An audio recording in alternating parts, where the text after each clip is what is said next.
franchement, il pense que c'est le seul dans la chambre, peut-être le seul dans le monde qui comprend qu'on devrait faire. Croire que les hommes ont moins de votes que les femmes. Tout ce que je dirais, c'est le plus, franchement, le plus qui nous donne le discours, qui nous forme dans la politique d'Obama, le moins que ça soit apprécié. Si je peux juste ajouter quelque chose avant de laisser la parole justement aux questions qui vont venir, c'est que justement Barack Obama, dans une interview l'a donnée au New York Times une semaine avant l'élection, reconnaissait en effet que ce concept qu'on a appelé Obama 2.0, Obama 2.0, avait été peut-être un peu surestimé. C'est-à-dire que c'est une chose d'être un très bon candidat sur Internet et de savoir faire campagne sur Internet, c'en est une autre d'être un bon cyber-président, surtout à l'épreuve du pouvoir à Washington aujourd'hui. Alors, deux autres questions ici.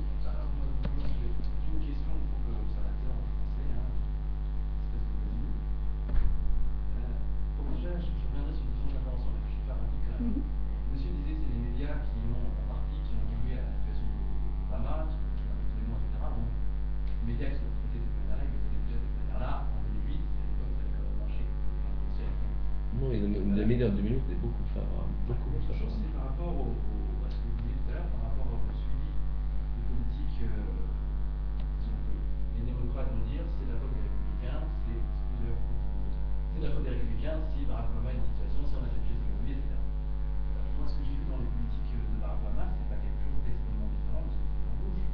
J'ai vu le renflouement des banques, pas la création d'emplois, le renflouement des banques.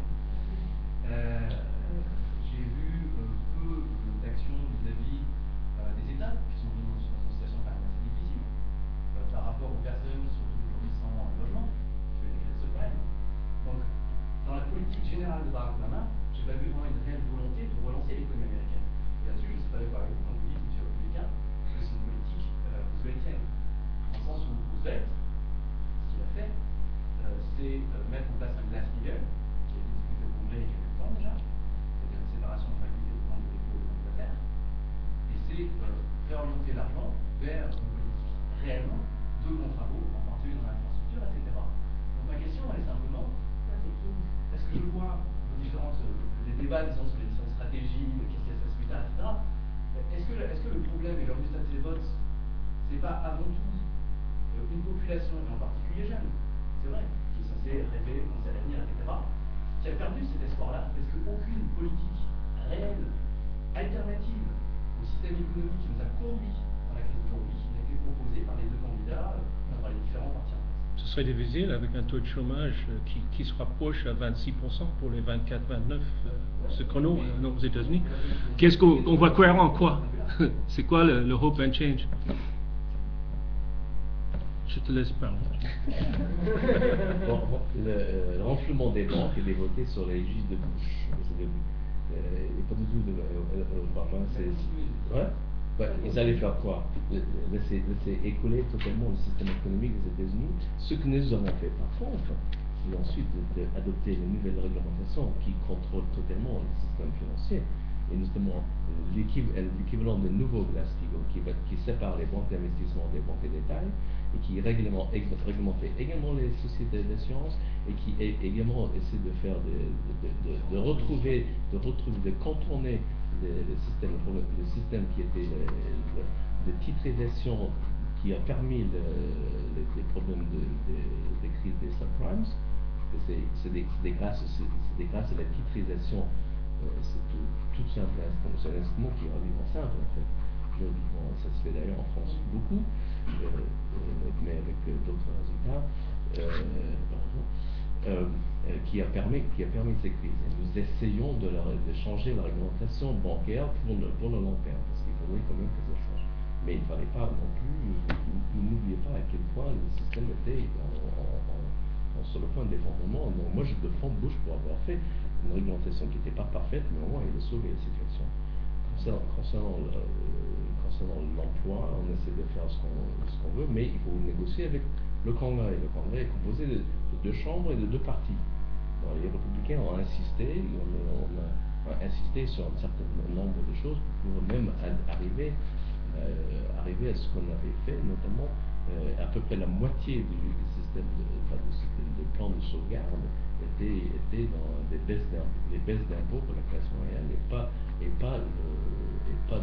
paiement, pas d'utilisation du système keynésien pour payer, pour permettre à les États de faire les grands travaux. Il y a quand même énormément il y avait quand même du progrès, mais pas énormément. Le Congrès, en fait, là c'est le président Obama, il devait négocier avec les conservateurs démocrates, qui sont plus au Congrès d'ailleurs.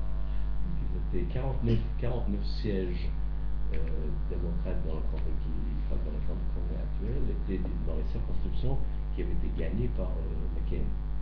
Donc c'est les New Dog Democrats, qui sont des conservateurs, et qu'il fallait négocier avec eux parce qu'ils étaient dans les circonscriptions qui étaient d'office conservateurs.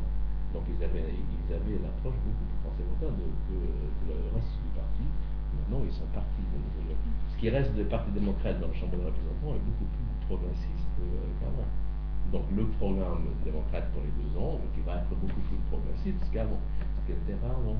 Nous n'avons pas un système présidentiel, c'est vraiment, il faut savoir, pas comme en France, c'est pas du tout le même système.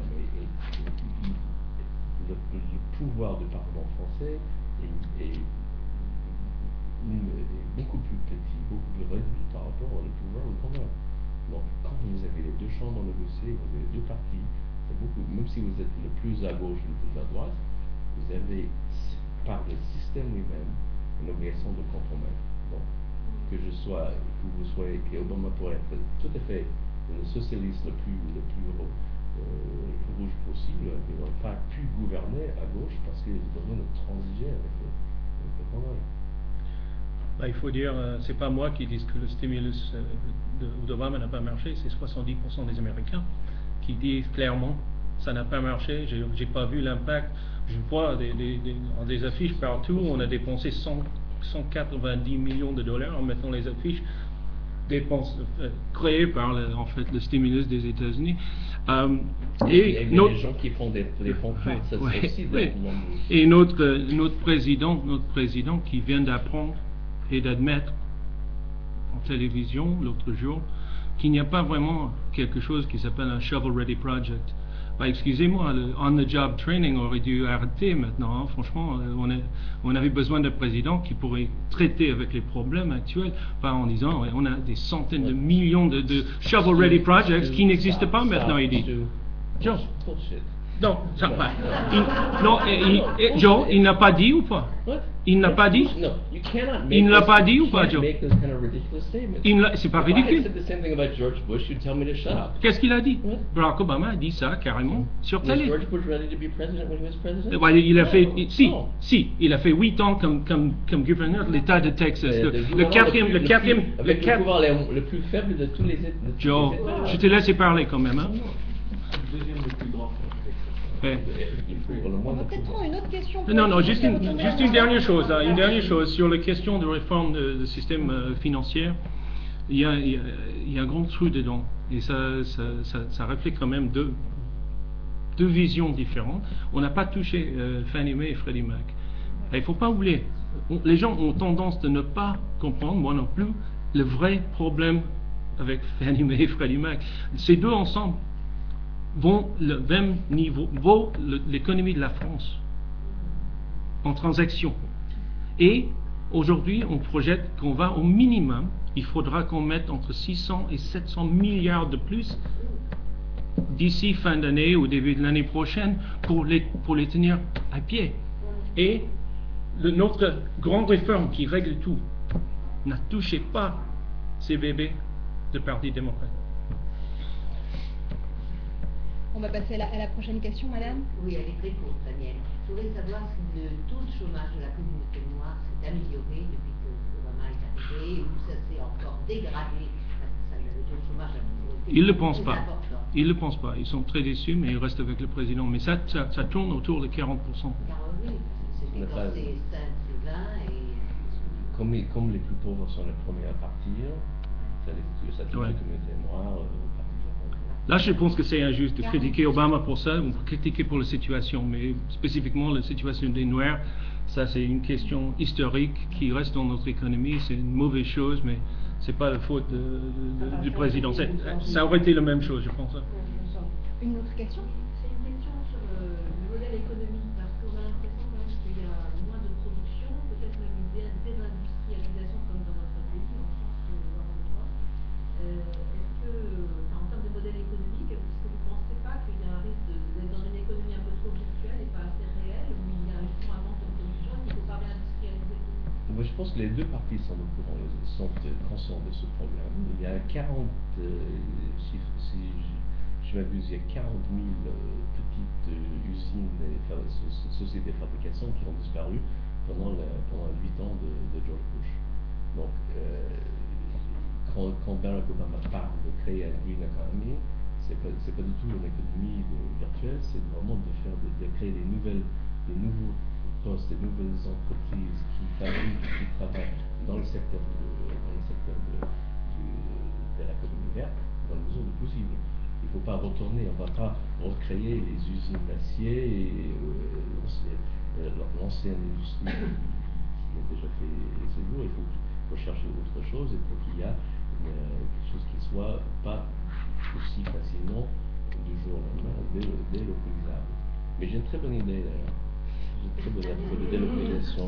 J'ai trouvé un moyen quand même d'engager les 16 000 agents de l'Internal Revenue Service et de faire plaisir aux républicains. On va délocaliser les 16 000, on les mettre en Chine et en Inde. Ça coûte beaucoup moins cher. Qui passe là-bas, on passe par téléphone, ça marche. Beaucoup moins cher. Beaucoup moins cher. Beaucoup moins cher et moi, je partage ces questions pour le problème. Et je reviens sur un point que j'ai noté il y a quelques minutes. Moi, je pense vraiment que la politique de Barack Obama bloque aujourd'hui la création de jobs. Les gens ont peur de l'avenir, ils ne savent pas, il n'y a pas suffisamment de certitude de qu'est-ce que ça va être l'avenir des États-Unis au niveau de réglementation et tout ça, au niveau des impôts. Car quand on court des déficits comme ça, il faudra qu'on fasse quelque chose. Et comme nous avons 2/3, même 3/4, je pense 3/4 de nos dépenses fédérales, qui sont déjà en tous les programmes Medicare, Medicaid, CQ et le militaire, la défense, là franchement ça va être vraiment dur de trouver de l'argent. Ça penche plutôt vers, en fait, on a peur d'une augmentation de taux d'imposition. Mais j'ai été très frappé l'autre jour, juste après les élections, quand là, Monsieur le Président, vous acceptez le résultat de ces élections, vous remarquez, franchement, vous acceptez que vous avez reçu vraiment un raclé énorme et qu'il faut changer. Ben oui, mais il faut trouver peut-être des compromis. Mais je pense que tout le monde peut se mettre d'accord sur les voitures électriques et les turbines avant. Excusez-moi, avec un taux de chômage de 10%, ça ne va pas changer le monde. Il faudra qu'on trouve quelque chose de plus basique et il faudra qu'on arrête. Non, il faudra qu'on arrête de penser que c'est le gouvernement qui va créer les boulots. Il faut que le gouvernement lâche l'entreprise privée pour qu'il puisse créer des boulots. On ne peut pas. L'économie est trop grande, même en France. Ce n'est pas le gouvernement qui va changer les choses. Ici, oui. Ils vont essayer, mais ils ne vont pas réussir. Hein.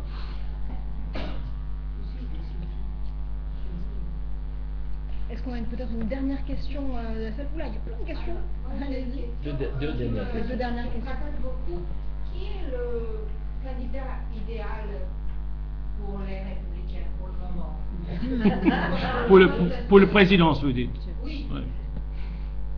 Bah, cette personne, je dis personne, n'existe pas pour l'instant. Mais il ne faut pas oublier, en 2006, on ne connaissait pas vraiment. Barack Obama était connu pour son discours en 2004, mais il n'était pas connu, vraiment, il n'était pas vu comme un candidat réel ou sérieux pour la présidence. Moi, je vous dirais que c'est probablement pas les 3 ou 4 sur lequel on réfléchit aujourd'hui, Haley Barbour, ou ça rappelle Haley Barbour, c'est le gouverneur de l'État de Mississippi, c'était aussi le chef du Republican Governors Association qui vient de gagner partout. Il a beaucoup de respect, c'est un homme politique